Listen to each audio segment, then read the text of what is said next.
شهد منكم الشهر فليصم ومن كان مريضا أو على سفر فعدة من أيام أخر يريد الله بكم اليسر ولا يريد بكم العسر صدق الله العظيم. وقال النبي صلى الله عليه وسلم من صام رمضان إيمانا واحتسابا غفر له ما تقدم من ذنبه. وقال النبي صلى الله عليه وسلم من قام رمضان إيمانا واحتسابا غفر له ما تقدم من ذنبه او كما قال النبی صلی اللہ علیہ وسلم. معزز اور محترم خواتین، مائیں اور بہنیں اور موجود مرد حضرات، بچے، اللہ تعالیٰ کا خاص فضل ہے، اس کا کرم ہے کہ اللہ تعالیٰ نے ہماری زندگیوں کو اتنا لمبا کر دیا کہ ہم نے یہ رمضان المبارک کا مہینہ پا لیا. رمضان کا مہینہ اللہ تعالیٰ کا خاص تحفہ ہے، اللہ تعالیٰ کا انعام ہے جو پوری امت کو عطا کیا گیا ہے. اس مہینے میں عبادتوں کا ثواب بڑھا دیا جاتا ہے. اس مہینے میں اللہ کے بہت سارے انعامات اس امت کو دیے گئے ہیں، لہذا ہمیں اس کی قدر کرنا چاہیے. حضور پاک صلی اللہ علیہ وسلم نے ارشاد فرمایا کہ میری امت کو وہ 5 چیزیں عطا کی گئی جو اس سے پہلے کسی اور امت کو نہیں دی گئی تھی. نمبر 1، رمضان مبارک کا جو روزہ رکھتا ہے، اس روزے کی وجہ سے اس کے منہ میں جو بو پیدا ہوتی ہے، مہک پیدا ہوتی ہے، اللہ تعالیٰ کے نزدیک روزے دار کی منہ کی بو مشک کی خوشبو سے بھی زیادہ پسندیدہ ہے. اللہ تعالیٰ اتنا پسند فرماتے ہیں. دوسری چیز، روزے دار کے لیے تمام کے تمام جانور، یہاں تک کہ دریا کی مچھلیاں بھی استغفار کرتی ہیں، اس کے لیے مغفرت کی دعا کرتی ہیں. نمبر 3 یہ کہ اللہ تعالیٰ جنت کو روزے داروں کے لیے سجاتے ہیں. رمضان میں جنت کو سجایا جاتا ہے اور اللہ فرماتے ہیں کہ ان قریب میرے بندے مشقت کو برداشت کرتے ہوئے اس جنت کی طلب میں لگ جائیں گے. اور رمضان کی ہر رات میں بندوں کی مغفرت کی جاتی ہے اور آخر رات میں تمام روزے داروں کی مغفرت کر دی جاتی ہے.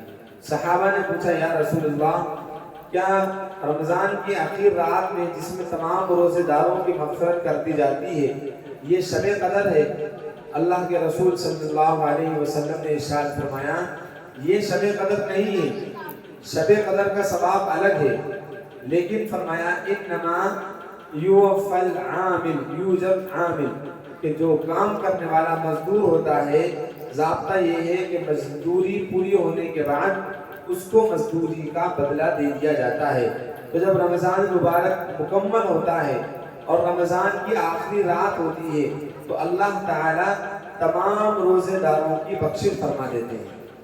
اسی لیے بزرگوں نے فرمایا کہ یہ رمضان اللہ تعالیٰ کا خاص تحفہ ہے. یہ جو لفظ ہے رمضان، یہ رام و وا سے بنا ہے، اس کے معنی آتے ہیں جلانا. اس مہینے کی خاص بات یہ ہے کہ یہ مومنوں کے گناہوں کو جلا دیتا ہے، مومنوں کے گناہوں کو ختم کر دیتا ہے. اسی لیے اس مہینے کو شہر الغفران بھی کہا جاتا ہے، یعنی مغفرت والا مہینہ. اللہ تعالیٰ اس مہینے میں عام مغفرت فرماتے ہیں، ہر رات بندوں کی مغفرت فرماتے ہیں اور اعمال کا ثواب بڑھا دیا جاتا ہے، شیاطین کو قید کر دیا جاتا ہے. یہی نہیں بلکہ خاص انعام یہ ہے کہ اللہ تعالیٰ نے اس مہینے میں شب قدر بھی عطا فرمائی. اور شب قدر یہ رمضان المبارک کے آخری عشرے میں ہوا کرتی ہے. رمضان کو 3 حصوں میں تقسیم کیا گیا. حدیث میں حضور پاک صلی اللہ علیہ وسلم نے ارشاد فرمایا کہ رمضان کے 3 حصے ہیں، اولہ رحمہ واوسطہ مغفرہ وآخرہ عتق من النار. رمضان کا پہلا عشرہ یعنی پہلے 10 دن اللہ تعالیٰ کی طرف سے رحمت نازل کرنے کے ہوتے ہیں. اللہ تعالیٰ روزے داروں پر اور تمام انسانوں پر رحمت نازل فرماتے ہیں. اور رمضان کا دوسرا عشرہ یہ اللہ تعالیٰ کی طرف سے مغفرت کا عشرہ ہوتا ہے، گنہگاروں کی مغفرت کی جاتی ہے، ان کے گناہ معاف کیے جاتے ہیں۔ اور تیسرا عشرہ جو 20 رمضان کے بعد شروع ہوتا ہے، یہ فرمایا آخرہ عتق من النار، جہنم سے آزادی کا۔ جب اللہ کی رحمت بھی ہو گئی اور مغفرت بھی ہو گئی، اب جہنم سے آزاد کیا جاتا ہے، بندوں کو جہنم سے آزاد کیا جاتا ہے۔ اگر ہم سب جہنم سے بچ جائیں تو یہ ہمارے لیے بہت بڑی کامیابی ہے، کیونکہ آخرت میں دو چیزیں ہیں، ایک جنت ہے، ایک جہنم ہے۔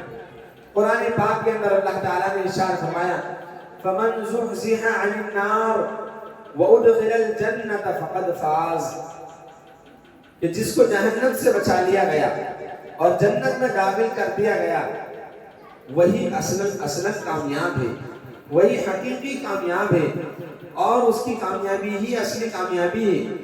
لہذا کامیابی کا معیار یہ ہے کہ اللہ تعالیٰ ہمیں جہنم سے نجات عطا فرما دے، ہمیں جنت عطا فرما دے۔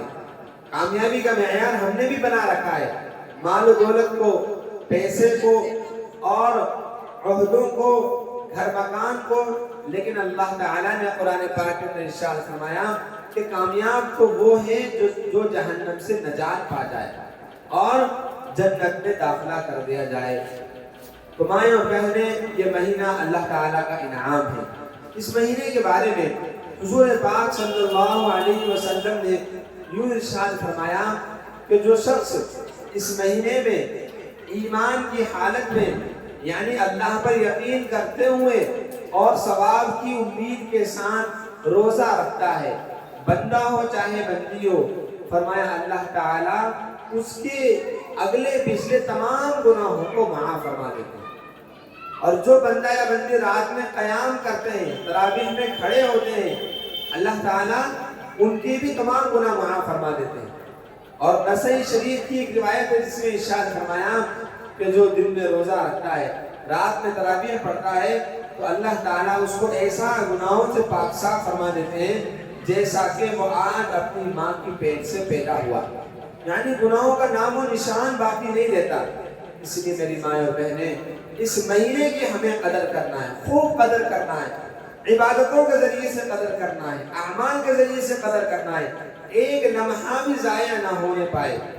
سب سے بڑی بات یہ ہے، سب سے بڑی اس مہینے کی قدردانی یہ ہے کہ اس مہینے میں کوئی گناہ ہم سے نہ ہو، کوئی بھی گناہ نہ ہو۔ دیکھیے، ہم سمجھتے ہیں کہ گناہ صرف یہی ہے کہ روزہ نہ رکھے، نماز نہ پڑھے، گالی دے، اس کے علاوہ بھی گناہ ہوتے ہیں۔ کسی کا مذاق اڑانا یہ بھی گناہ ہے، کسی کو برے نام سے پکارنا یہ بھی گناہ ہے، کسی کے اندر عیب نکالنا یہ بھی گناہ ہے، کسی کے اندر عیب تلاش کرنا یہ بھی گناہ ہے، اور کسی کی غیبت کرنا، برائی کرنا یہ بھی گناہ ہے۔ اللہ تعالیٰ نے قرآن پاک میں ان تمام چیزوں سے منع فرمایا۔ آج ہمارا معاشرہ ان سب چیزوں میں لگا ہوا ہے، خاص طور پر رمضان کے روزوں میں اکثر لوگوں کا حال یہ ہوتا ہے کہ یا تو وہ بیٹھ کر ادھر ادھر کی باتیں کرتے ہیں، یا لوگوں کی غیبت کرتے ہیں، لوگوں میں عیب نکالتے ہیں، یا ان کا مذاق اڑاتے ہیں، برے ناموں سے ان کو پکارتے ہیں۔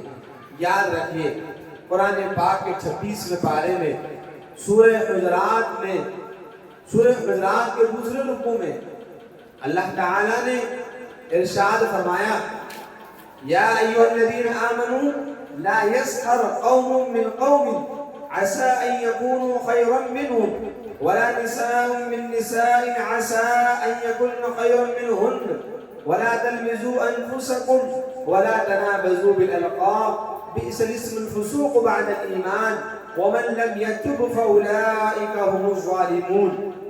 فرمایا اے ایمان والو، تم میں کوئی کسی کا مذاق نہ اڑائے، کسی کا مذاق نہ اڑائے، نہ مرد مردوں کا مذاق اڑائیں اور نہ عورتیں عورتوں کا مذاق اڑائیں۔ وَلَا تَلْمِزُوا أَنفُسَكُمْ، اور کسی میں عیب نہ نکالیں، نہ زبان سے عیب نکالیں، نہ ہی اپنے عمل سے عیب نکالیں، اور وَلَا تَنَابَزُوا بِالْأَلْقَابِ، اپنے بھائیوں کو بہنوں کو برے نام سے نہ پکاریں۔ یہ 3 حکم اس آیت میں دیے گئے۔ مردوں کو الگ خطاب کیا گیا کہ کوئی مرد دوسرے مردوں کا مذاق نہ اڑائے۔ مذاق کیوں نہ اڑائیں؟ اس لیے کہ جن کا مذاق اڑایا جا رہا ہے، ہو سکتا ہے اللہ تعالیٰ کے نزدیک وہ مذاق اڑانے والوں سے زیادہ افضل ہو، اللہ تعالیٰ کے نزدیک اس سے زیادہ بہتر ہو۔ اللہ تعالیٰ کے یہاں کا کسی کو علم نہیں، ہم کسی کو کمتر سمجھتے ہیں، کمزور سمجھتے ہیں، غریب سمجھتے ہیں یا حقیر سمجھتے ہیں، لیکن ہو سکتا ہے اللہ تعالیٰ کے نزدیک اس کا درجہ ہم سے زیادہ بلند ہو، اس لیے کسی کا مذاق نہ اڑائیں۔ دوسرا حکم، کسی میں عیب نہ نکالیں۔ عیب نکالنا دو طریقے سے ہوتا ہے، ایک تو زبان سے عیب نکالنا، وہ سامنے موجود ہے اس کو برا بھلا کہنا۔ حدیث پاک کے اندر آتا ہے کہ لنگڑے کو لنگڑا بول کر پکارنا منع ہے، جس سے اس کو تکلیف پہنچتی ہو۔ اسی طریقے سے عیب نکالنا، عیب زبان کے ذریعے سے بھی عیب نکالنا ہوتا ہے، اور اعضاء کے ذریعے سے بھی، یعنی ہاتھ پیر کے ذریعے سے کسی کے اندر کوئی نقص یا کمی پائی جاتی ہے تو اس کی نقل کرنا۔ کوئی اگر تتلاتا ہے تو تتلا کر کے اس کی نقل اتارنا، اگر کوئی لگڑا کر چلتا ہے تو اس کی نقالی کر کے دکھانا، یہ حرام ہے۔ اور فرمایا وَلَا تَنَابَزُوا بِالْأَلْقَابِ، برے ناموں سے نہ پکارو۔ جس کا جو نام ہے اس نام سے اس کو پکارنا چاہیے، اچھے ناموں سے پکارے۔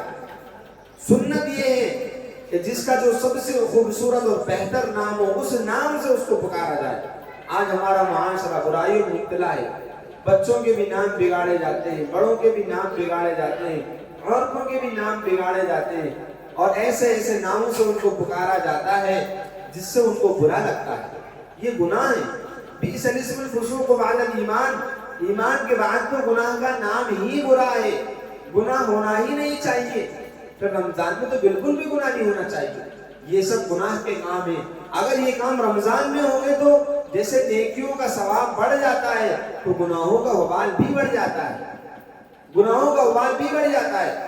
جیسے حرم پاک میں ایک نیکی کا ثواب 1,00,000 کے برابر، ایک نماز کا ثواب 1,00,000 کے برابر ہو جاتا ہے، ایسے ہی گناہ کا عذاب بھی ڈبل ہو جاتا ہے۔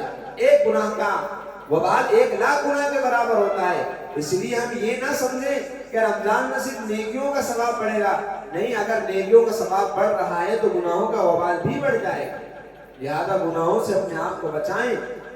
جو کام ہم نے رمضان میں کر لیے، اللہ کی ذات سے امید ہے وہ کام پورے سال اللہ تعالیٰ کروائے۔ حدیث پاک کے اندر آتا ہے من سلم لہو رمضان سلمت لہو السنہ، جس کا رمضان اچھا گزر جائے، نیکیوں میں گزر جائے، عبادتوں میں گزر جائے، اس کا پورا سال نیکیوں میں گزر جاتا ہے۔ تو یہ تین بات تو پہلے یاد رکھیں۔ نمبر 1، کبھی کسی کا مذاق نہ اڑائے۔ کوئی کمزور ہو، غریب ہو، حقیر ہو، چاہے اس کے ہاتھ میں کوئی کمی ہو، پیر میں کمی ہو، اس کے رنگ میں کمی ہو، کالے کو کالے نہ کہیں، یا کسی کے اندر آنکھ میں کوئی عیب ہے تو اس کو اس عیب سے نہ پکاریں، کیونکہ وہ اللہ کا بنایا ہوا ہے، اس کو کسی کمپنی نے، فیکٹری نے نہیں بنایا، ہم نے نہیں بنایا، اس کو اللہ نے بنایا ہے۔ اس میں عیب نکالنا گویا اللہ کی قدرت میں عیب نکالنا ہے، اور یہ بہت بڑا گناہ ہے۔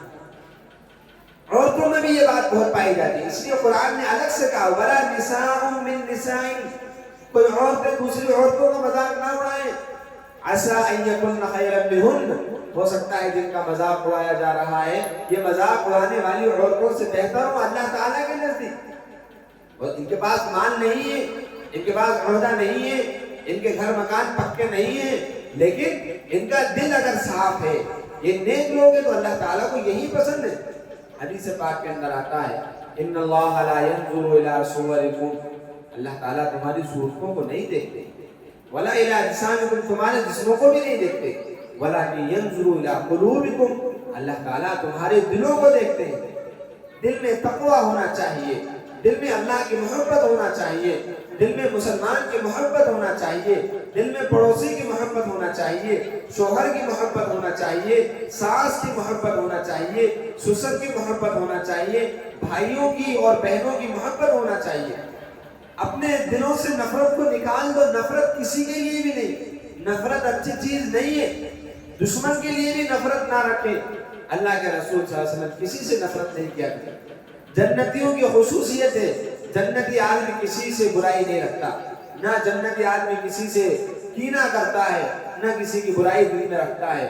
قرآن پاک میں اللہ تعالیٰ نے ارشاد فرمایا جب جنتیوں کو جنت میں داخل فرمائیں گے وَنَزَعْنَا مَا فِي صُدُورِهِم مِّن غِلٍّ کہ ہم ان کے دلوں سے غل کو برائیوں کو میل کچیل کو نکال دیں گے.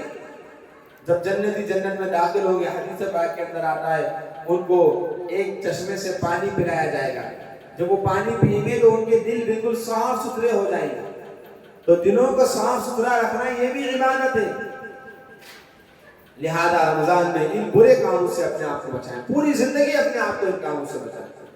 اور اس کے بعد اللہ تعالیٰ نے آگے سورہ حجرات میں 3 حکم اور ارشاد فرمائے یا ایھا الذین آمنوا اجتنبوا کثیرا من الظن ان بعض الظن اثم ولا تجسسوا ولا یغتب بعضکم بعضا ایحب احدکم ان یأکل لحم اخیہ میتا فکرہتموہ واتقوا اللہ ان اللہ تواب رحیم. ارشاد فرمایا اے ایمان والو تم زیادہ تر گمان کرنے سے بچو, زیادہ گمان نہ کرو, کیونکہ بعض گمان گناہ ہوتے ہیں. بعض گمان سے مراد بدگمانیاں گناہ ہوتی ہیں. کسی انسان کے بارے میں اچھا خیال کرنا اور کسی کے بارے میں برا خیال کرنا یہ 2 پہلو ہیں. ہم اچھا خیال کریں برا خیال نہ کریں, کیونکہ برا خیال بدگمانی یہ حرام ہے. برا گمان اگر اللہ کے ساتھ ہے تو حرام ہے. اللہ کے ساتھ یہ گمان رکھنا کہ اللہ تو مجھے جہنم میں ڈالے گا یا اللہ مجھے معاف بھی نہیں کرے گا, یا کوئی پریشانی مصیبت آ جائے تو اللہ کے ساتھ بدگمانی کرنا کہ اللہ مجھے ہی تکلیف میں ڈالتے ہیں, میرے ساتھ ہی مسائل پیدا ہوتے ہیں, میری اولاد ہی بیمار ہوتی ہے, یا میرے بچوں کے ساتھ پریشانیاں آتی ہیں, میرے شوہر کے ساتھ پریشانیاں آتی ہیں, اللہ تعالیٰ ہم سے پتہ نہیں کیوں ایسا معاملہ رکھتے ہیں. اللہ کے ساتھ بدگمانی کرنا سب سے بڑا حرام ہے. اللہ کے ساتھ اچھا گمان رکھو. اللہ اپنے بندوں سے بہت محبت فرماتے ہیں, بہت محبت فرماتے ہیں, بہت محبت فرماتے ہیں. جتنا ہم اپنے بچوں سے محبت نہیں کرتے, جتنا ہم اپنے لوگوں سے محبت نہیں کرتے, اتنا اللہ ہم سے محبت فرماتا ہے. تو اللہ کے ساتھ بدگمانی نہ کرو, نبی کے ساتھ بدگمانی نہ کرو, عام لوگوں کے ساتھ, اپنے گھر والوں کے ساتھ, اپنی ساس سے بدگمانی نہ کرو, اپنی درانی جٹانی سے بدگمانی نہ کرو. بدگمانی گناہ ہے, اگرچہ اس میں کوئی کام نہیں کرنا پڑا, یہ دل کا معاملہ ہے, لیکن یہ بھی گناہ ہے اور چھوٹا گناہ نہیں ہے, حرام ہے, حرام. حدیث میں فرمایا گیا ایاکم والظن فإن الظن اکذب الحدیث, گمان سے بدگمانی سے بچو کیونکہ بدگمانیاں زیادہ تر جھوٹ ہوتی ہیں. ایک واقعہ یاد آیا, ایک مرتبہ ایک بزرگ ہیں, غالباً حضرت ذوالنون مصری رحمہ اللہ کا واقعہ ہے. وہ ایک مرتبہ جا رہے تھے, سفر کر رہے تھے, شام کا وقت ہو گیا, جنگل میں تھے. تو انہوں نے جنگل میں ایک لڑکے کو ایک لڑکی کو دیکھا کہ وہ لڑکا لڑکی دونوں ایک جگہ پر رکے ہوئے ہیں اور ان دونوں کے ہاتھ میں بوتل ہے اور وہ دونوں ایک جگہ بیٹھ گئے. ان کے دل میں خیال آیا کہ دیکھو یہ لڑکا ہے لڑکی غیر محرم ہوں گے اور یہ بوتلوں میں شراب رکھے ہوئے ہیں اور ان کو رات چھپنے کا انتظار ہے, جب رات آ جائے گی اندھیرا ہو جائے گا تو یہ لوگ گناہ کریں گے. ایسا ان کے دل میں خیال آیا اور انہوں نے ایسا سوچا. پھر ان کے دل میں یہ بھی خیال آیا کہ میں ان سے معلوم تو کروں, ان کو سمجھا دوں, دعوت دے دوں. تو وہ اس لڑکے اور لڑکی کے پاس گئے اور ان کو بتلایا کہ کیوں بیٹا کیسے تم یہاں ہو, اس وقت یہ بوتل میں کیا ہے, یہاں کیوں بیٹھے ہو, رات ہونے والی ہے. تو اس بچے نے جواب دیا, لڑکے نے, کہ جناب یہ میری بہن ہے. کیا کہا اس نے, یہ میری بہن ہے اور ہم دونوں سفر میں ہیں. آج ہم دونوں بھائی بہنوں کا روزہ ہے, ہمارے پاس افطاری کا کچھ انتظام نہیں ہے, تو ہم یہاں بیٹھ گئے تاکہ پانی سے ہم اپنا روزہ افطار کر لیں. روزہ افطار کر کے پھر ہم یہاں سے چل دیں. اب دیکھیں انہوں نے کیا سوچا تھا اور کیا نکلا. اس لیے بدگمانی نہ کریں, کسی کے ساتھ بھی بدگمانی نہ کریں. بدگمانیوں سے بڑی بڑی بیماریاں پیدا ہوتی ہیں اور ہم تو یہ دیکھیں کہ قرآن نے ہمیں منع کر دیا. پھر بدگمانی جیسے گناہ ہے, رمضان میں اگر بدگمانی کریں گے تو بھی بڑا گناہ ہے. کوئی اگر کان میں بات کر رہا ہے تو یہ نہ سمجھے کہ یہ آپ کی بات کر رہا ہے. دوسرا حکم ارشاد فرمایا وَلَا تَجَسَّسُوا, توہمیں نہ لگو, کسی کی برائی تلاش کرنے کی کوشش نہ کرو، کیونکہ اگر برائیوں کو تلاش کریں گے تو یہ بھی گناہ ہے۔ اور حدیث پاک میں اللہ کے رسول صلی اللہ علیہ وسلم نے ارشاد فرمایا لا تغتابن المسلمین ولا تتبعوا عوراتهم، کہ تم مسلمانوں کی غیبتیں نہ کرو اور ان کے عیوب کے پیچھے نہ پڑو، فإنه من يتبع عورات المسلمین يتبع الله عوراته، کیونکہ جو مسلمانوں کی عیوب کی تلاش میں لگے گا اللہ تعالیٰ اس کے عیب تلاش کرنے میں لگ جائے گا، اور اللہ جس کے عیب تلاش کرنے لگ گئے اس کو اس کے گھر بیٹھے اس کو رسوا کر دے گا، وہ گھر میں رہے گا لیکن پھر بھی ذلیل و رسوا ہو جائے گا۔ اس لیے عیوب تلاش نہ کریں، اچھا گمان رکھیں، اچھا گمان رکھیں، اچھے گمان پر ثواب ملتا ہے۔ اللہ تعالیٰ بھی ارشاد فرماتے ہیں انا عند ظن عبدی بی، میں بندے کے ساتھ ویسا معاملہ کرتا ہوں جیسا وہ میرے ساتھ گمان کرتا ہے۔ اگر ہمارا گمان اللہ کے ساتھ یہ ہے کہ اللہ مجھے معاف کر دیں گے تو اللہ معاف کر دیں گے، اگر ہمارا گمان اللہ کے ساتھ یہ ہے کہ اللہ تعالیٰ اس بیماری سے شفا دے دیں گے تو اللہ شفا دے دیں گے، اگر ہمارا گمان ہے کہ اللہ تعالیٰ اس مصیبت سے نکال دیں گے تو اللہ نکال دیں گے۔ لیکن اگر ہمارا گمان غلط ہے، ہم یہ سمجھ لیں کہ اللہ تو اس برائی سے ہمیں نکالنے والے نہیں، یہ بیماری تو کھا جائے گی، یہ پریشانی تو بہت زیادہ ہے، تو پھر جیسا گمان ویسا معاملہ، جیسا گمان ویسا معاملہ۔ اگر ہم اللہ کی طرف بڑھیں گے نیکی کے ذریعے سے، حدیث پاک کے اندر آتا ہے اگر میرا بندہ یا بندی میری طرف ایک بالش سے چل کر آتے ہیں تو میں ان کی طرف 2 بالش سے چل کر جاتا ہوں، اگر وہ میری طرف 1 ہاتھ چل کر آتے ہیں تو میں ان کی طرف 2 ہاتھ چل کر جاتا ہوں، اگر وہ میری طرف چل کر آتے ہیں تو میں ان کی طرف دوڑ کر جاتا ہوں، یہاں تک کہ میں ان کو اپنا بنا لیتا ہوں، ان کے جسم میں سما جاتا ہوں، ان کی آنکھ بن جاتا ہوں جس سے وہ دیکھے، ان کے کان بن جاتا ہوں جس سے وہ سنے۔ یعنی اللہ تعالیٰ ہمارے ہر عمل سے راضی ہو جاتے ہیں، ہمارا دیکھنا بھی اللہ کے لیے ہو جاتا ہے، ہمارا سوچنا بھی اللہ کے لیے ہو جاتا ہے، اور ہمارا بولنا بھی اللہ کے لیے ہو جاتا ہے۔ تو فرمایا کہ جاسوسی نہ کرو، ولا تجسسوا، قرآن کا حکم، ولا یغتب بعضکم بعضا، کوئی کسی کی غیبت نہ کرے، غیبت کرنا بھی حرام ہے، بہت بڑا گناہ ہے، گناہ کبیرہ ہے۔ حدیث میں فرمایا گیا الغیبت اشد من الزنا، غیبت کو زنا سے بھی بری چیز ہے۔ زنا کرنے والا توبہ کر لے گا لیکن غیبت کرنے والا توبہ نہیں کرے گا۔ اگر غیبت کرنے والے نے توبہ کر بھی لی تو اپنے آپ میں تو توبہ کر لے گا، لیکن جس کی غیبت کی ہے اس سے کیسے معافی مانگے گا؟ اگر کسی بہن نے کسی کی غیبت کر لی تو اس بہن سے معافی مانگنا ضروری ہے، ورنہ اللہ تعالیٰ کے وہاں اس کا بدلہ دینا پڑے گا۔ غیبت کس چیز کا نام ہے؟ غیبت نام ہے جو بہن یا جو شخص ہمارے درمیان میں موجود نہ ہو اس کے بارے میں ایسی بات بولنا کہ اس بات کو اگر وہ سنے تو اس کو برا لگے، اس کا نام غیبت ہے۔ قرآن پاک میں فرمایا اَيُحِبُّ أَحَدُكُمْ أَن يَأْكُلَ لَحْمَ أَخِيهِ، کیا تم میں سے کوئی اس بات کو پسند کرے گا کہ وہ اپنے مرے ہوئے بھائی کا گوشت کھائے؟ اَيُحِبُّ أَحَدُكُمْ أَن يَأْكُلَ لَحْمَ أَخِيهِ مَيْتًا، کوئی بھی آدمی اپنے مرے ہوئے بھائی کا گوشت کھانا پسند کرے گا؟ ہرگز نہیں۔ فَكَرِهْتُمُوهُ، قرآن نے بھی کہا کہ تم اس کو ناپسند کرو۔ قرآن میں غیبت کی مثال مردار کے گوشت سے بتلائی گئی ہے، اور وہ بھی اپنا بھائی، اس لیے کہ جس کی ہم غیبت کریں گے وہ جو بھی مسلمان ہو، مرد ہو یا عورت، وہ ہمارا بھائی ہے، ہماری بہن ہے، کیونکہ تمام مومنین آپس میں بھائی بھائی ہیں۔ انما المؤمنون اخوہ۔ اب جیسے کہ مردار کا گوشت کھائیں گے تو مرے ہوئے کو تو کوئی تکلیف نہیں ہوگی، ایسے ہی جس آدمی کی غیبت کر رہے ہیں یا جس بہن کی غیبت کر رہے ہیں وہ یہاں موجود نہیں ہے تو اس کو تو کوئی تکلیف نہیں ہوگی، لیکن یہ کام اتنا برا ہے جیسا کہ اس کا گوشت کھانا۔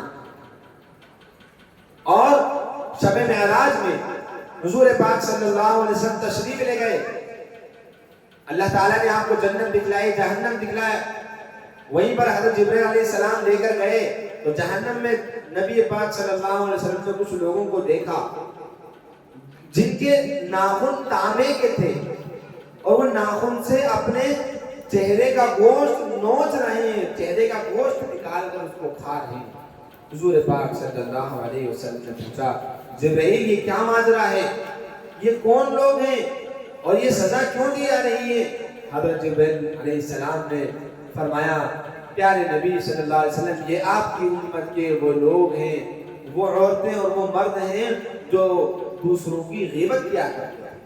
آپ سوچو کتنی سخت چیز ہے، یہ کتنی سخت چیز ہے۔ لہذا رمضان میں خاص طور پر اس سے بچنا، رمضان کے علاوہ بھی بچنا ہے، کیونکہ رمضان میں گناہوں کا وبال بڑھ جاتا ہے۔ اگر ہم رمضان میں غیبت سے بچ گئے تو رمضان کے باہر بھی غیبت سے بچیں۔ اور یاد رکھیں جیسے غیبت کرنا گناہ ہے، غیبت سننا بھی گناہ ہے۔ آپ کہیں گے نہیں میں تو چپ چاپ بیٹھی تھی، میں نے تو کچھ بھی نہیں بولا، تو سن تو رہی تھی، سننا بھی اتنا ہی بڑا گناہ ہے۔ اللہ تعالیٰ ہم سب کی حفاظت فرمائے، عمل کو توفیق عطا فرمائے۔ بات یہ ہے کہ رمضان مبارک کا مہینہ نیکیوں کا مہینہ ہے۔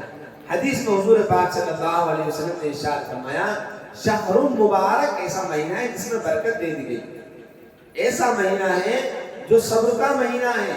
اس مہینے میں صبر کرنا سیکھنا ہے، کیونکہ صبر کا بدلہ جنت ہے۔ ان اللہ مع الصابرین، اللہ تعالیٰ نے ارشاد فرمایا کہ صبر کرنے والوں کے ساتھ اللہ ہے۔ صبر کرنا چاہیے، ہر معاملے میں صبر کرنا چاہیے۔ صبر کی تعریف سمجھیے، صبر کا مطلب کیا ہے؟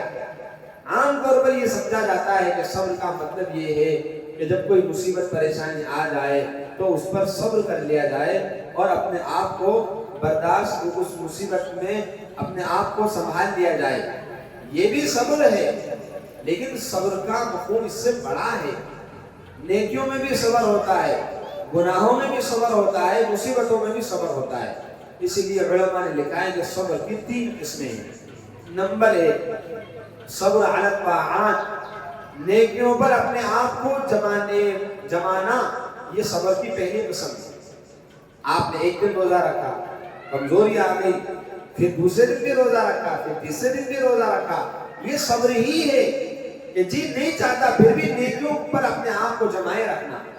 آج بھی نماز پڑھی، کل بھی نماز پڑھی، مسلسل نمازیں پڑھ رہی ہیں، برابر کنٹینیو زکات دے رہی ہیں، برابر نیک کام کیے جا رہے ہیں، تو یہ کام جو ہے صبر ہے، یہ صبر علی الطاعات ہے، یعنی نیکیوں پر اپنے آپ کو جمانا ہے۔ دوسری صبر کی قسم ہے صبر عن المعاصی، گناہوں سے اپنے آپ کو روکے رکھنا، گناہوں سے روکنا یہ بھی صبر ہے۔ کوئی بھی گناہ جیسے کہ غیبت کرنا گناہ، جی چاہتا ہے لیکن اپنے آپ کو روک لیا، یہ صبر ہے، اس کا بدلہ بھی جنت ہے۔ حرام مال موجود ہے اور اس کو لے سکتے ہیں، لیکن دیکھا کہ راستے میں 500 کا نوٹ پڑا ہوا ہے لیکن وہ ہمارا نہیں ہے تو ہمارے لیے حلال بھی نہیں ہے، اس سے نہیں اٹھانا، گناہوں سے بچنا، یہ بھی صبر ہے۔ کسی نے ہمیں گالی دی، ہم بدلے میں اس کو گالی نہیں دیں گے، یہ بھی صبر ہے، کیونکہ گالی دینا تو گناہ ہے۔ گناہوں سے اپنے آپ کو بچائیں، گناہوں سے اپنے آپ کو بچائیں، یہ بھی صبر میں داخل ہے۔ کوئی بھی گناہ ہوا، اپنے آپ کو اس گناہ سے بچانا، یہ بھی صبر کی دوسری قسم میں داخل ہے۔ اور صبر کی تیسری قسم ہے مصیبتوں پر صبر کرنا۔ پریشانیاں آ جاتی ہیں، اپنے آپ کو جمائے رکھنا۔ دیکھو جب کسی پر کوئی مصیبت آتی ہے، کوئی پریشانی آتی ہے، تو اللہ تعالیٰ کی طرف سے اس پریشانی میں اس کو ثواب دیا جاتا ہے۔ آپ یہ مت سمجھیے کہ ایک بہن تو بہت چنگی ہے، کھانا پینا سب بڑھیا اس کا، اس کو کوئی نہ بیماری نہ تکلیف، اور دوسری پریشانی میں ہے، تو یہ دونوں برابر نہیں، بلکہ پریشانی میں جو ہے اگر وہ صبر کرتی رہے گی تو اللہ تعالیٰ اس کو اس کا بدلہ دیں گے۔ حدیث پاک کے اندر آتا ہے کہ مومن کو کوئی تکلیف پہنچتی ہے تو اس تکلیف پر اس کو ثواب دیا جاتا ہے۔ اگر آپ کو بخار بھی آئے گا تو بخار کی وجہ سے بھی گناہ معاف ہوتے ہیں۔ یہاں تک کہ حدیث میں فرمایا اگر پیر میں کانٹا بھی چبھ جائے تو کانٹا چبھنے پر بھی ثواب ملتا ہے۔ اگر کوئی بیماری آ گئی تو بیماری پر بھی ثواب۔ اور علماء نے لکھا ہے کہ بیماری یا تکلیف کا صبر تو ہے، تو بیماری یا تکلیف پر تو اللہ ثواب دیں گے، لیکن اگر اس بیماری اور تکلیف پر صبر کر لیا تو صبر کا ثواب الگ سے، یعنی 2 ثواب، تو 2 بندے ہوئے۔ ایک وہ جس کو تکلیف پہنچی اور اس نے صبر نہیں کیا، کسی کو بیماری آئی لیکن اس نے صبر نہیں کیا، کسی کے گھر میں سے کسی عزیز کا انتقال ہو گیا، بچہ پیدا ہوتے ہی مر گیا، اب اس نے صبر نہیں کیا اور وہ رونا دھونا شروع کر دیا، جزا فضا شروع کر دی. رونا تو منع نہیں ہے لیکن واویلا کرنا منع ہے. میرا ہی بیٹا کیوں لیا اور کسی کا بیٹا لے لیتے, اللہ تو میرے پیچھے پڑ گئے ہیں, اس طریقے سے باتیں کہنا. جب مجھے بیماری آتی ہے, ہمارے ہی کاروبار میں پریشانی ہوتی ہے, دوسروں کو کیوں نہیں ہوتی, اس طرح کے الفاظ بولنا یہ بے صبری ہے. تو اس کو تکلیف کا ثواب تو ملے گا لیکن بے صبری کا گناہ بھی ملے گا. سمجھیے اس چیز کو. اور اگر کسی کو تکلیف پہنچی اور اس نے صبر بھی کر لیا تو اس کو تکلیف آنے کا بھی صبر ملے گا, ثواب ملے گا, اور صبر کرنے کا بھی ثواب ملے گا. تو اس کو دو ثواب ملے گا, دو ثواب ملے گا. اور یاد رکھیے صبر کا بدلہ صرف جنت ہے. وَهُوَ شَعْرُ الصَّبْرِ وَالصَّبْرُ ثَوَابُهُ الْجَنَّةُ. صبر کا بدلہ صرف جنت ہے. اللہ تعالیٰ قیامت کے دن صبر کرنے والوں کو اتنا اجر دیں گے جس کا کوئی حساب ہی نہیں ہوگا. انما یوفی الصابرون اجرهم بغیر حساب. اللہ تعالیٰ صبر کرنے والوں کو بغیر حساب و کتاب کے بدلہ دے گا. لہذا صبر کریں. کوئی ناگوار بات پیش آ جائے, جو چیز ہمیں اچھی نہیں لگ رہی, دل دکھ رہا ہے, لیکن اس پر اللہ کی ذات کو سامنے رکھتے ہوئے صبر کریں, اس کا ثواب ملے گا. جنت میں جنتی داخل ہوں گے تو ان سے کہا جائے گا سلام علیکم بما صبرتم, کہ تم پر سلامتی ہو کہ تم جنت میں جا رہے ہو. اور یہ سلامتی اور یہ جنت میں جانا اس لیے ہے کہ تم نے صبر کیا. فنعم عقبی الدار, لہذا تمہارا بہت بہترین ٹھکانہ ہوگا. تو رمضان مبارک کا مہینہ صبر کا مہینہ. رمضان صبر کا مہینہ کیسے, یہ بھی سمجھ لیجیے. رمضان صبر کا مہینہ اس بنیاد پر ہے کہ جب ہم نے روزہ رکھا تو پیاس لگی, بھوک لگی. اب کھانا بھی ہمارا اپنا, پانی بھی ہمارا اپنا, پانی پینا بھی جائز, کھانا کھانا بھی جائز, حلال ہے. لیکن روزے کی وجہ سے, اللہ کا حکم ہونے کی وجہ سے ہم نے صبر کر لیا اور اس پانی پینے سے رک گئے, کھانا کھانے سے رک گئے. یہ اللہ کے لیے صبر کرنا ہے. اس میں یہ پریکٹس کرائی جاتی ہے, مشق کرائی جاتی ہے کہ اللہ کے حکم کے لیے اگر ہم نے حلال چیز کو چھوڑ دیا, کھانا پینا جو جائز تھا اس کو چھوڑ دیا, تو اب حرام چیزوں کو بھی چھوڑ دیں, حرام چیزوں کو بھی چھوڑ دیں, گناہوں کو بھی چھوڑ دیں. اور جیسے صبر کرتا ہے بندہ تو روزے میں سمجھیے اس چیز کو, پانی نہیں پی رہا ہے لیکن اس کو انتظار ہے کہ ہاں مغرب کی نماز ہوگی, افطار کا وقت ہوگا, اس کے بعد میں پانی پی لوں گی, اس کے بعد میں کھانا کھا لوں گی, اس کے بعد مجھے اور زیادہ لطف ملے گا. ایک انتظار ہے کہ ابھی نہیں پینا, ابھی پیئیں گے تو روزہ خراب ہو جائے گا. یہاں تک مومن کی شان ہے کہ اگر کوئی اس کو لاکھوں روپے دے اور یہ کہے کہ تم روزے میں پانی پی لو تو وہ منع کر دے گا. کیوں؟ کیونکہ اس کو امید ہے کہ ادھر مغرب کے بعد, مغرب کے وقت میں اذان ہوتے ہی میرا روزہ کھل جائے گا تو مجھے ثواب بھی ملے گا. اور حدیث میں آتا ہے کہ روزے دار کے لیے دو خوشخبری, للصائم فرحتان, روزے دار کے لیے دو خوشخبری. ایک خوشخبری تو جب وہ روزہ افطار کرتا ہے اس وقت اس کو فرحت محسوس ہوتی ہے, خوشی ملتی ہے, سکون ملتا ہے.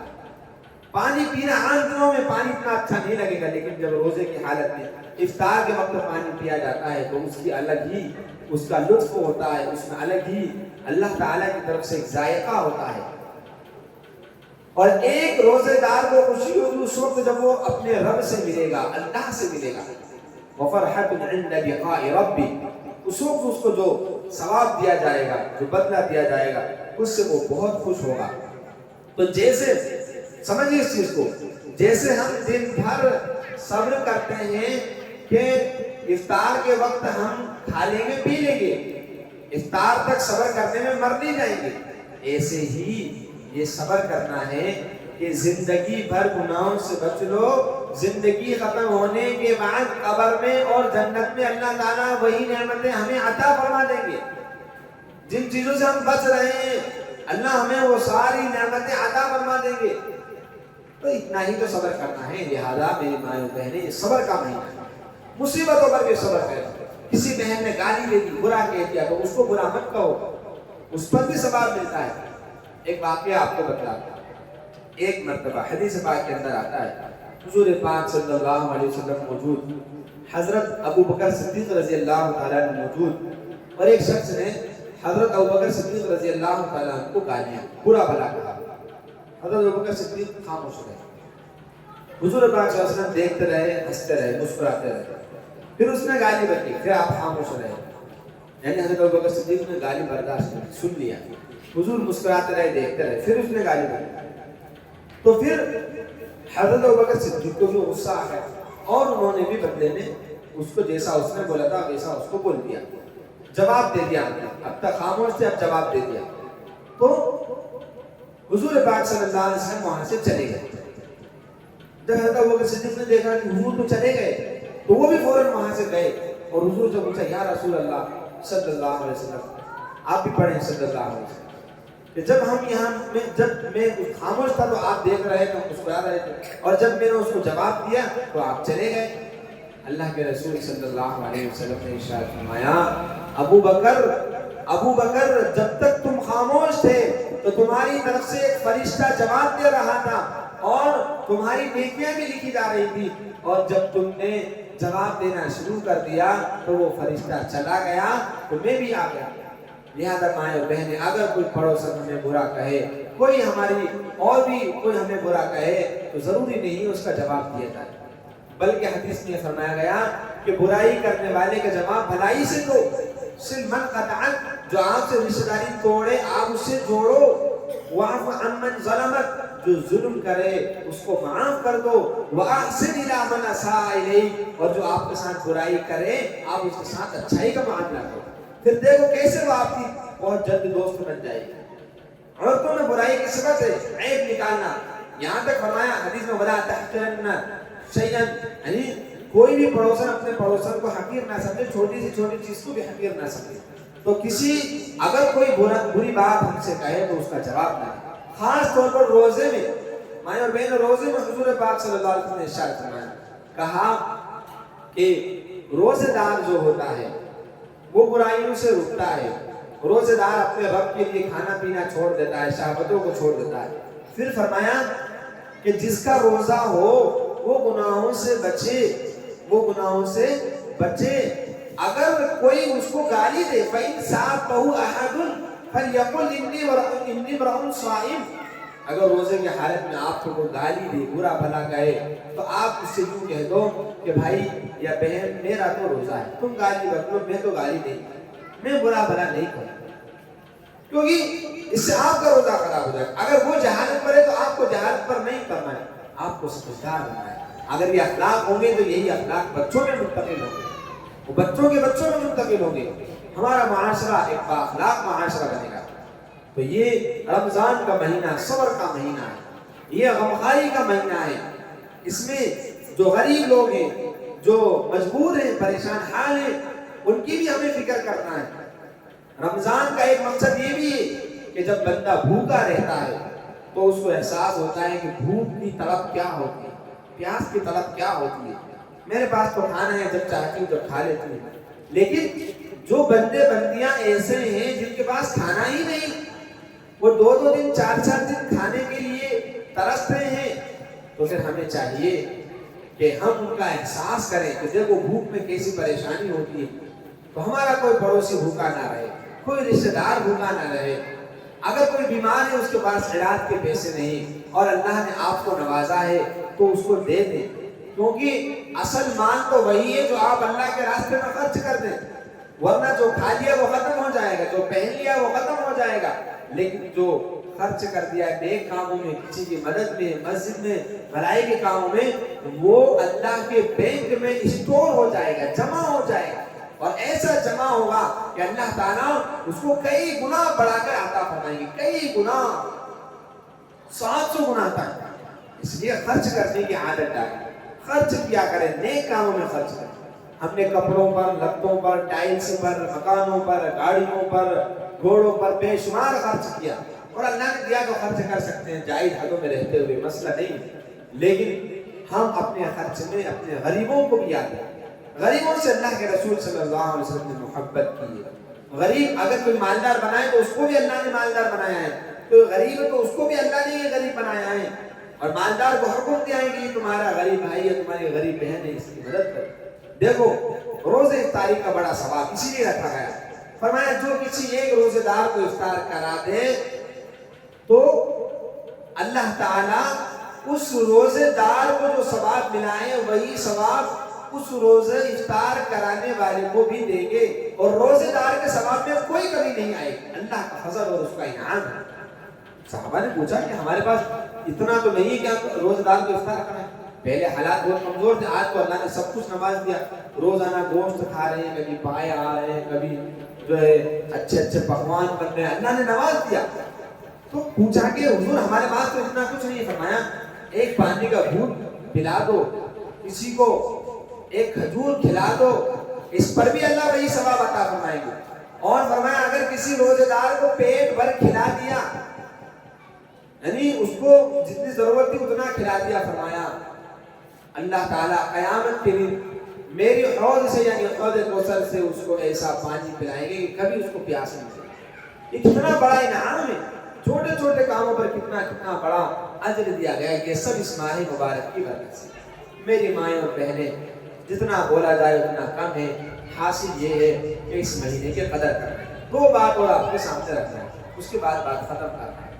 پہلی تو یہ کہ یہ رمضان جیسے نیکیوں کا مہینہ ہے، عبادتوں کا مہینہ ہے، ایسے ہی رمضان قرآن کا مہینہ ہے۔ کس چیز کا مہینہ ہے؟ قرآن کا۔ دوسرے پارے میں سورہ بقرہ میں اللہ تعالیٰ نے ارشاد فرمایا شہر رمضان الذی انزل فیہ القرآن ھدی للناس وبینات من الہدی والفرقان، کہ یہ مہینہ وہ مہینہ ہے جس میں اللہ نے قرآن پاک کو نازل فرمایا۔ رمضان کی فضیلت ہے، جتنی بھی آسمانی کتابیں سب رمضان میں نازل ہوئی۔ قرآن کو اللہ نے شب قدر میں نازل فرمایا، جو رمضان میں تھی لوح محفوظ سے آسمان دنیا پر، پھر دھیرے دھیرے حضور پاک صلی اللہ علیہ وسلم کے دل پر نازل فرمایا ضرورت کے مطابق۔ تورات رمضان میں نازل ہوئی، زبور رمضان میں نازل ہوئی، انجیل رمضان میں نازل ہوئی، ابراہیم علیہ السلام کے صحیح رمضان میں نازل ہوئے۔ اس لیے کرنا کیا ہے؟ کرنا یہ ہے کہ قرآن پاک کی خوب تلاوت کرنا ہے، زیادہ سے زیادہ تلاوت کرنا ہے، خود بھی تلاوت کریں، اپنے بچوں کو بھی تلاوت کرائیں، اور اچھی تلاوت کریں، جلدی جلدی نہیں پڑھیں۔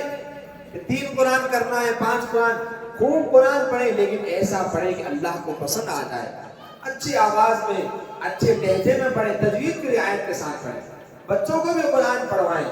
دیکھو حدیث پاک کے اندر آتا ہے جو باتیں ہم آپ کو بتا رہے ہیں اس کو یاد رکھیں، آپ توجہ سے سنیں گی تو یاد رہے گا۔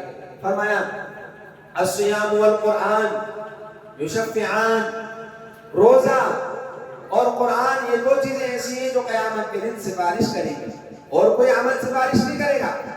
روزہ کہے گا اے میرے رب میں نے ان کو گناہوں سے روکا تھا، اے میرے رب میں نے اس بندے کو دن میں کھانے پینے سے روکا تھا، اے رب میں نے تیری اس بندی کو دن میں کھانے پینے سے، شہوتوں کو پوری کرنے سے روکا تھا، میری سفارش قبول فرما کر اس کی مغفرت فرما دیجیے۔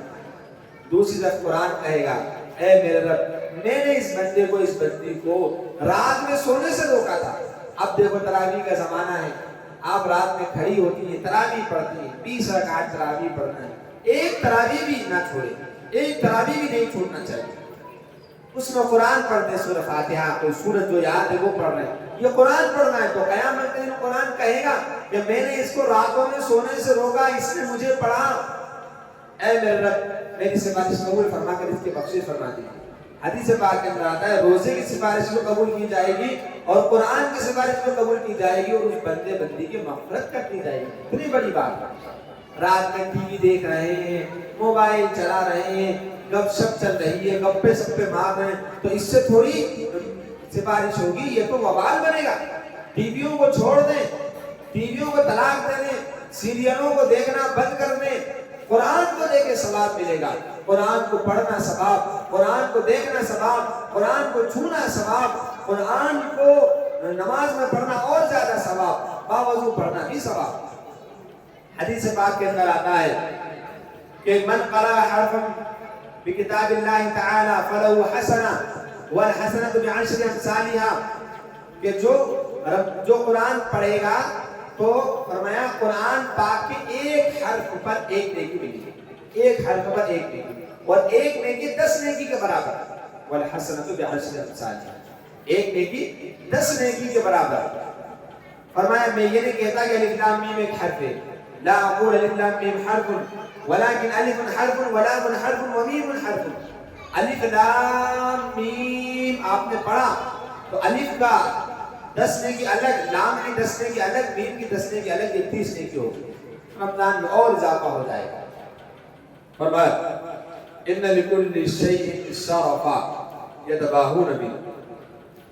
ہر قوم یا ہر چیز کی ایک عزت اور فخر کی کوئی چیز ہوا کرتی ہے جس سے وہ قوم فخر کرتی ہے. ہماری فخر کی چیز یہ، ہماری فخر کی چیز یہ. فرمایا ان بہاء امتی و شرفها القرآن. میری امت کی فخر کی چیز، میری امت کی عزت کی چیز، میری امت کی شرف کی چیز یہ قرآن ہے. قرآن والا شرف والا ہے. قرآن خود بھی پڑھیں، بچوں کو بھی پڑھائیں. مائیں اور بہنیں ہمارے بچے ضائع ہو رہے ہیں، اللہ کے لیے اس پر توجہ دیں، بچوں کو قرآن پڑھنا سکھائیں. حدیث پاک کے اندر آتا ہے جس نے اپنے بچے کو نازلہ قرآن پڑھایا، جس نے اپنے بچے کو نازلہ قرآن پڑھایا، اللہ تعالیٰ اس کے سب گناہ معاف فرما دیتے ہیں، اس کے ماں کے بھی اور اس کے باپ کے بھی. صرف نازلہ قرآن پڑھ. اور جس نے اپنے بچے کو قرآن یاد کرا دیا، حفظ کرا دیا، تو فرمایا اس کے ماں باپ کو قیامت کے دن ایسا تاج دیا جائے گا، ایسا تاج دیا جائے گا جس تاج کی روشنی سورج کی روشنی سے زیادہ ہوگی. اگر یہ سورج، دنیا کا سورج ہمارے گھر میں آ جائے، پوری دنیا میں اتنی روشنی پھیلا رہا ہے، اگر اس سورج کے گھر میں بند کر دیا جائے تو کتنی روشنی ہوگی. اس سے بھی زیادہ روشن چمکدار وہ تاج ہوگا جو اللہ تعالیٰ حافظ قرآن کے ماں باپ کو دیں گے. اور بھی بہت فضیلتیں ہیں. اس لیے قرآن پڑھیں. جن کو پڑھنا نہیں آتا ہے وہ قرآن پڑھنا سیکھیں. سیکھنے کی کوئی عمر نہیں ہے. تو یہ مہینہ قرآن کا مہینہ ہے. حضور پاک صلی اللہ علیہ وسلم اس مہینے میں حضرت جبرائیل علیہ السلام کو قرآن سنایا کرتے تھے. حضور خود بھی قرآن پڑھتے تھے اور خوب خرچ کیا کرتے تھے. بہت ساری فضیلتیں ہیں قرآن کی. بس اتنا کافی ہے کہ آپ قرآن پاک کو پڑھیں. بغیر وضو کے پڑھیں گے تو بھی ثواب، وضو کے ساتھ پڑھیں گے اور زیادہ ثواب، دیکھ کر پڑھیں گے اور زیادہ ثواب، نماز میں پڑھیں گے اور زیادہ ثواب. اور جتنا ہو سکے سورتیں یاد کریں، سورتیں یاد کریں. گھر پہ یاد نہیں ہو سکتے، جماعت میں نکل کر کے یاد کریں. اللہ نے اتنی شاندار، اتنی بہترین محنت ہمیں دی. جماعت میں نکلیں، سورتوں کو یاد کریں، دین کو سیکھیں، مسائل کو سیکھیں. فرمایا جس دل میں قرآن کی کوئی صورت نہیں، یعنی جسے قرآن کی کوئی صورت یاد نہیں، فرمایا اس کا دل کل بیت الخرب، ویران گھر کی طرح ہے. جیسے ویران گھر میں، جیسے ویران گھر کے اندر کون رہتا ہے؟ ویران گھر میں جنات رہتے ہیں، شیاطین رہتے ہیں، جالے پڑ جاتے ہیں اور وہ گھر خراب ہو جاتا ہے. ایسے ہی فرمایا جس دل میں قرآن نہیں، شیطان اس گھر میں بیٹھتا ہے، وہ اس دل میں شیطان بیٹھتا ہے، وہ دل خراب ہو جاتا ہے. اس لیے قرآن کو پڑھیں، پورے سال پڑھیں. رمضان میں بہت زیادہ پڑھیں. کہ یہ خواتین ایسی ہیں جو رمضان میں 10 قرآن پڑھ دیتی ہیں، 5 قرآن پڑھ دیتی ہیں. اور اللہ والے تو ایسے گزرے ہیں جو روزانہ رات میں ایک قرآن الگ پڑھتے تھے، دن میں ایک قرآن الگ پڑھتے تھے. اس لیے قرآن پاک کو خوب پڑھیں، خوب پڑھیں. پڑھیں گے انشاءاللہ، دلی دل میں کہیں ضرور پڑھیں گے انشاءاللہ. قرآن پڑھنے سے اللہ کے بہت زیادہ قریب ہو جاتے ہیں. اور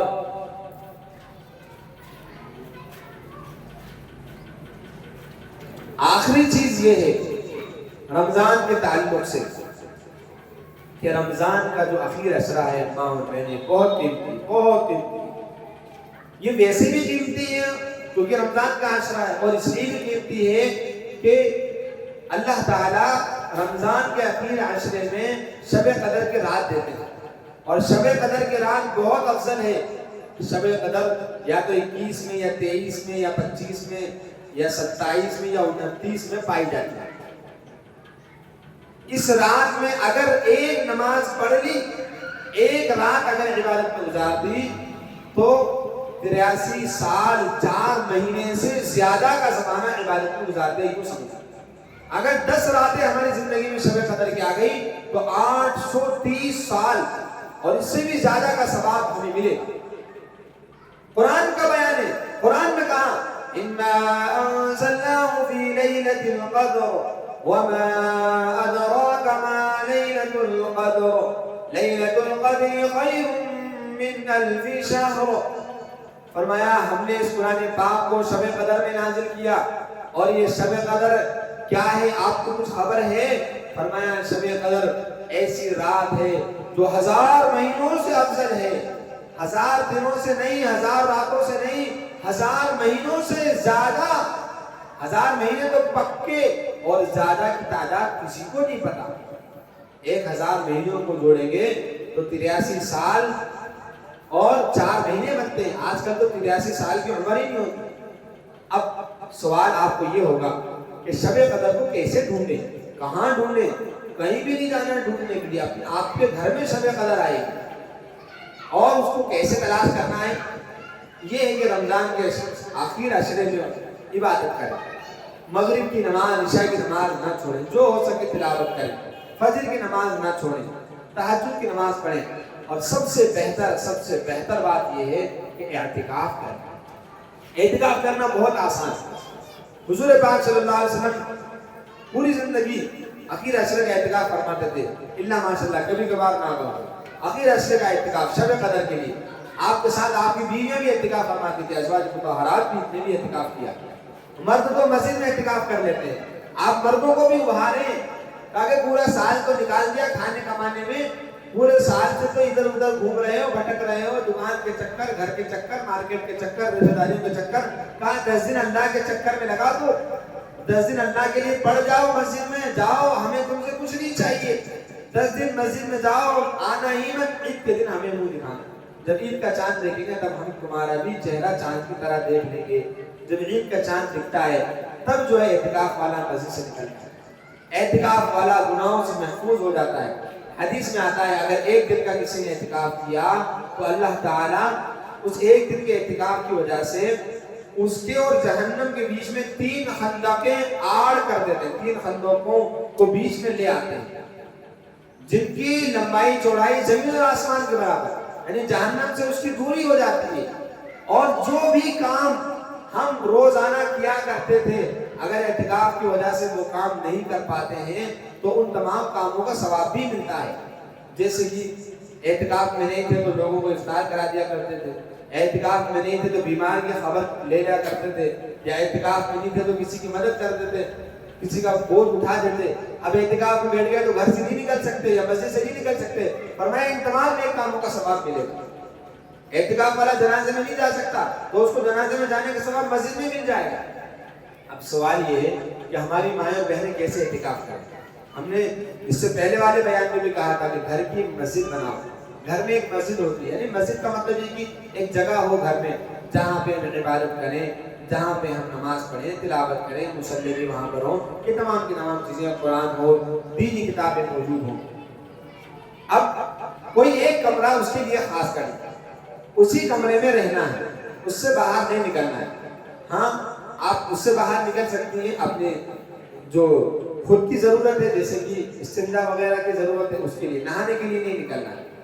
دوسری بات یہ ہے کہ شرعی ضرورت ہے جیسے وضو بنانا وغیرہ، اس کے لیے باہر نکل سکتی ہیں، باقی کسی اور ضرورت سے باہر نہیں نکلنا۔ ہاں آپ گھر کا کام بیٹھے بیٹھے کر سکتی ہیں، بہو نے آپ کو پیاز لا کر کے دے دیا، آپ نے بیٹھے بیٹھے پیاز کاٹ دیے، آپ نے ٹماٹر کاٹ دیے، لہسن چھیل دی، کوئی اور کام دے دیا، ان کو کام بھی بتلا سکتے ہیں، یہ کر لو، ایسا کر لو، ویسا کر لو، اس میں بھی کوئی حرج نہیں ہے۔ تو کام کا کام، آرام کا آرام، ثواب کا ثواب۔ اور عام طور پر ایک گھر میں 2-4 خواتین ہوتی ہی ہیں، تو دوسری خواتین یہ کر لیں کہ آپ اعتکاف میں بیٹھ جائیے، آپ کا کام ہم سنبھال لیں گے، جو کپڑے رکھتے ہیں وہ ہم سمجھ لیں گے، ہم دھو دیں گے، یا یہ کہ آپ کی بعد ان کو دھو لیں۔ اس طریقے سے ترتیب بنائیں۔ دیکھیے بڑے اہتمام سے ہم یہ بات کر رہے ہیں کہ آخر عشرے کی قدر کریں، اعتکاف کر لو، اللہ تعالیٰ توفیق دے دے۔ نہیں کرنا ہے تب بھی اپنے گھروں کو لازم پکڑو، گھروں سے مت نکلو۔ یہ سب سے اہم بات ہے جو ہم آپ کے سامنے آج پیش کر رہے ہیں۔ آخر عشرے میں ہمارے یہاں بازار آباد ہو جاتا ہے۔ اللہ اکبر، کیسا عبادت کا مہینہ، کیسی رحمتیں برستی ہیں، کیسا شب قدر کا موقع ملتا ہے، اور ہم اور ہماری ماں اور بہنیں جن کو اللہ نے گھر سے جانے سے نکلنے سے منع کیا تھا، اب وہ جو ہے مارکیٹ جا رہی ہیں، 9 بجے رات کو، 10 بجے رات کو، تراویح کی پرواہ نہیں، کپڑوں کی پرواہ ہے، ظہر کی نماز کی پرواہ نہیں، ایک دکاندار، ہم نے جب مسجد میں یہ بات سمجھائی تو ایک دکاندار نے ہم سے شکایت کی، حضرت کتنے سمجھا دو سمجھتی نہیں، اور کہنے لگے عورتیں تو سمجھتی نہیں. کہنے لگے میری دکان پہ کپڑے لینے آئی تو میں نے کہا کہ باجی ذرا ظہر کی نماز کا ٹائم ہو گیا، نماز پڑھ لیں تو بعد میں لے لینا. تو وہ باجی کہتی ہے ہوں تمہاری دکان ہے کیا، ہم تو دوسری جگہ سے لے لیں گے، بڑے ادھر آ رہے ہو دکانیں گھمائی. کہنے لگے نماز بھی نہیں پڑھتی. بلکہ یہ کہنا چاہیے کہ نماز کا وقت ہے، جاؤ نماز پڑھو. ہم نے خرید لے بے نمازی کی دکان سے کپڑے رکھتے سامان. ہم نے پہلے بھی کہا تھا جب عورت، حدیث میں آتا ہے عورت ایک پردہ ہے، جب وہ گھر سے باہر نکلتی ہے شیطان اس کے ناک میں لگتا ہے، فتنوں میں مبتلا ہوتے ہیں. اور اللہ معاف کرے ایسا ماحول بن گیا کہ اخیر عشرے میں عورتیں بچے جوان سب بازار جاتے ہیں، کچھ خریدنے جاتے ہیں، کچھ گناہ کے لیے جاتے ہیں.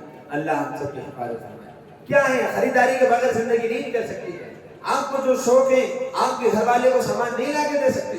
اگر یقینی طور پر ضرورت ہے تو آپ کے گھر والے کو تو وہ کام کر سکتے ہیں. اور بالفرض اگر جانا ہی ہے تو دن میں جاؤ، رات میں نہ جاؤ. رات میں جانا بڑا گناہ ہے. اور دن میں بھی گئے تو کام سے کام رکھ کے اپنا کام کیا فوراً تیزی سے اپنے گھر میں. یہ اس وقت جب کہ گھر کے مرد کام نہیں کر رہے ہیں، ورنہ تو نکلنے کی اجازت نہیں. کیوں نکلنے زبردست؟ پورے پردے کے اہتمام کے ساتھ، بال بھی پردے میں، برقع بھی ٹھیک ٹھاک ہونا چاہیے، چست برقع نہیں، فیشن والا برقع نہیں. گئے اپنا کام کیا. مردوں سے اگر دکان پہ بات کریں تو کڑک آواز میں بات کریں، للچائی ہوئی آواز سے بات نہ کریں کہ جس سے وہ کچھ امید لگا کر بیٹھ جائیں یا وہ بھی اس طریقے سے بات کرنے لگے. اور خاص طور پر اللہ کے لیے اپنے ہاتھوں کو غیر محرم مردوں کے ہاتھ میں نہ دیں چوڑی پہننے کے لیے. چوڑی خرید لیں، خود گھر میں آ کر کے پہن لیں، اپنے گھر والوں سے منگوا لیں چوڑیاں. اس لیے جو ہے اس اخیر عشرے کو، اگر میں نے کچھ سب سے کہہ دیا اور تو معاف کیجیے، لیکن اس اخیر عشرے کو ہم عبادتوں میں لگائیں، عبادتوں میں لگائیں. اور عبادتوں میں کب لگے گا؟ جب ہم اپنے گھر میں رہیں گے. بازار میں عبادت نہیں ہوتی. اللہ تعالیٰ کے نزدیک بازار سب سے زیادہ ناپسندیدہ جگہ ہے. اپنے دل میں عہد کر لیں کہ ہم اور ہماری بچیوں کو ہم بازار نہیں جانے دیں گے. انشاءاللہ اللہ اس کا بھی ثواب دے گی، اللہ اس کا بھی بدلہ دے گی. اور خرچ میں ذرا احتیاط کریں. شوہر کے خرچ کے مطابق، آمدنی کے مطابق خرچ کریں. ایسا نہیں کہ عید آ گئی، شادی آ گئی تو اب تو 5,000 کا جوڑا چاہیے، اتنے کی چوڑی چاہیے. جیسا اس کی آمدنی ہے اس کے مطابق ہی خرچ کریں. اس پر فالتو کا بوجھ نہ ڈالیں. بچوں کی تربیت کریں. اور آخر عشرے کو اگر ہو سکے تو اعتکاف کریں. اعتکاف نہ کر سکیں تو کم از کم یہ ضرور کریں کہ عبادتوں میں وقت گزاریں.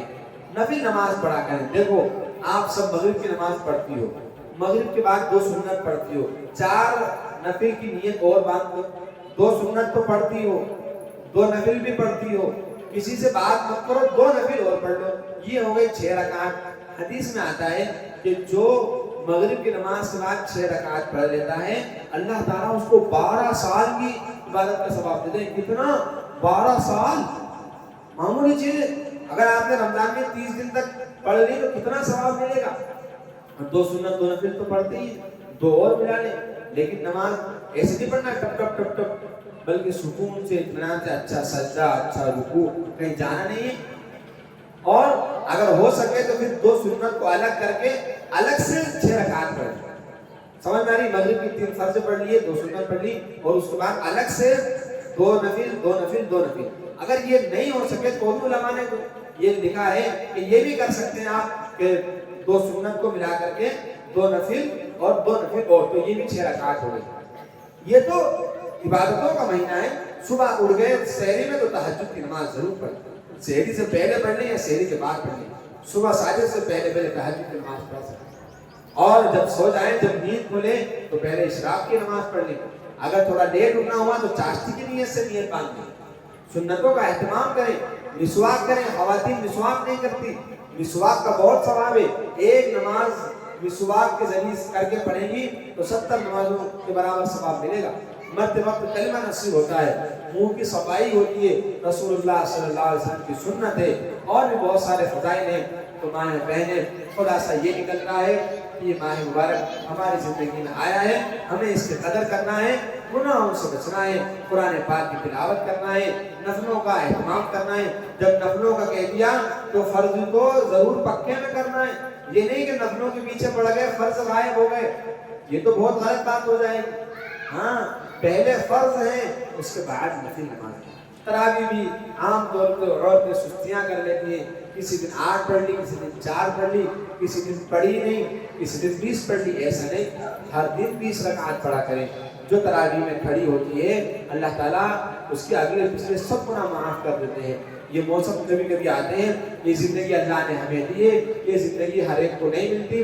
جو آج دنیا سے چلے گئے، کئی عورتیں ایسی ہیں بخار آیا دنیا سے چلی گئی، سینے میں دکھا دنیا سے چلی گئی، کئی مرد ایسے ہیں کہ سردی ہوئی بخار آیا، دماغ پر بخار چڑھا، دنیا سے چلے گئے، اب وہ نیک کام نہیں کر سکتے۔ ہاں ہم بھی جب دنیا سے چلے جائیں گے، اب یہ رمضان تو ہمیں مل گیا، اللہ جانے اگلا رمضان ہمیں ملے یا ہمارے قبروں کو ملے، کوئی نہیں کہہ سکتا کہ اگلا رمضان مجھے ملے گا۔ اسی لیے ہم جو ہے دوسری چیزوں میں الجھنے کے بجائے رمضان المبارک کو عبادتوں میں گزاریں، خوب عبادتوں میں گزاریں۔ حضور پاک صلی اللہ علیہ وسلم کے بارے میں آتا ہے کہ رمضان میں گھروں کو چھوڑ دیا کرتے تھے، اور اخیر عشرے کے بارے میں آتا ہے کہ اخیر عشرے میں تو گھر والوں کی طرف دیکھتے بھی نہیں تھے، اور رات میں جلدی اٹھ جاتے، گھر والوں کو بھی جگاتے، ان کو بھی نہیں سونے دیتے۔ تو خوب خود بھی اٹھیں، گھر والوں کو بھی اٹھائیں، عبادت کرائیں، اور پہلا کلمہ طیبہ لا الہ الا اللہ محمد رسول اللہ کو خوب پڑھیں، استغفار یعنی استغفر اللہ، اپنے گناہوں کی معافی خوب مانگیں، جنت کو اللہ سے خوب مانگیں، جہنم سے پناہ مانگیں، اور جو برائیاں ہیں ان سے اپنے آپ کو بچائیں۔ اللہ تعالیٰ ہم سب کو عمل کرنے کی توفیق عطا فرمائے، اللہ تعالیٰ گناہوں سے بچنے کی توفیق عطا فرمائے۔ ایک سوال آیا ہے کہ روزے کی حالت میں لپسٹک لگا سکتی ہیں یا نہیں؟ لپسٹک خواتین لگا سکتی ہیں، منع نہیں ہے، شرط یہ ہے کہ وہ جو مادہ ہے اس میں کوئی ناپاک چیز نہیں ہونا چاہیے، اور یہ لپسٹک لگا سکتی ہیں صرف اور صرف اپنے شوہر کے لیے، مارکیٹ جانے کے لیے یا شادی میں جانے کے لیے لگانا حرام، کسی دوسرے کے لیے نہیں لگا سکتے۔ جتنا بھی بننا ہے سنورنا ہے اپنے شوہر کے، باہر کے لیے اگر بنے گی سنورے گی تو گناہ ہوگا۔ یہ بہت بڑی غلطی ہے ہمارے معاشرے میں، باہر جائیں گی تو بنے گی سنورے گی، کہیں جائیں گی تو اچھے کپڑے پہنیں گی، اور گھر میں میلے کچیلے میں اور بدبودار ایسے گھومتے تھے، ایسے نہیں رہنا ہے۔ روزے کی حالت میں بھی لپسٹک لگا تو سکتی ہیں، لیکن بچنا چاہیے، کیونکہ اگر ہونٹوں پر لپسٹک لگا لی اور زبان سے عادت ہوتی ہے کہ زبان ہونٹوں پر لگ جاتی ہے، تو وہ لپسٹک اندر اگر چلی گئی اور اس کے جو اثرات ہوتے ہیں، جو اجزاء ہوتے ہیں، وہ اگر زبان میں لگ کر کے حلق میں چلے گئے تو روزہ ٹوٹ جائے گا۔ لہٰذا اس سے بچنا بہتر ہے، نہ لگائیں، اور اگر لگانا ہے تو بہت اچھے اپنے شوہر کے لیے، اور معمولی سی جس میں کوئی غلط چیز کی ملاوٹ نہ ہو ایسی نہ لگائیں۔ ہاں اب جب کہہ دیا گیا ہے کہ صرف خواتین اپنے شوہروں کے لیے لگا سکتے ہیں، تو اب جو بچیاں ابھی چھوٹی ہیں، مطلب بڑی ہو گئی ہیں لیکن شادی نہیں ہوئی، تو ان کو تو سوال ہی بنے گا تو وہ کیوں لگائیں، ان کو لگانا نہیں چاہیے، یہ تو غلط ہے، گناہ ہے۔ اللہ تعالیٰ نے عورت کو بننے سمجھنے کا حق دیا ہے، اور اس پر بھی اس کو ثواب بھی ملتا ہے، لیکن وہ بننا سمجھنا اپنے شوہر کے لیے، غیر مرد کے لیے بننا سمجھنا تو گناہ ہے۔ دکھاوے سے بچیں، اللہ تعالیٰ ہمیں توفیق عطا فرمائے۔ کچھ اور سوال ہو تو بول دیں۔